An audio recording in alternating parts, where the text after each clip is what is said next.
Така, значи, ние не сме самостојни, тука се сите институции кои се одговорни за и безбедноста и програмите на училиштата. Морам да кажам дека веднаш изреагира општината преку нивните служби.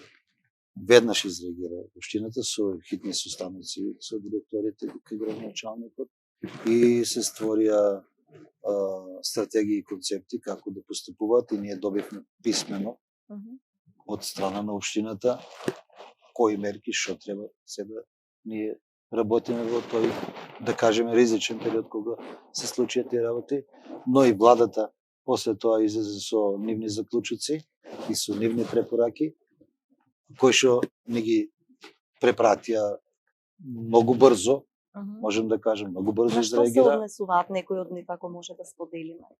Па таму има соработки со полицијата, дадено насоки повеќе, дадени се насоки дека ќе имаме ние и полиција во училиштата, но мислам дека се дадени по некоја динамика каде што како ќе се одвијат работите и што е најважно дека сите тие институции имат изготвено, така да кажем, комисии кои што ќе ги следат сите тие активности што ние ќе треба да ги презимаме во сите училишта. Се формиравме тимови, тука се известуваат родители по сите насоки како што ни се дадени од страна на Министерството преку владата.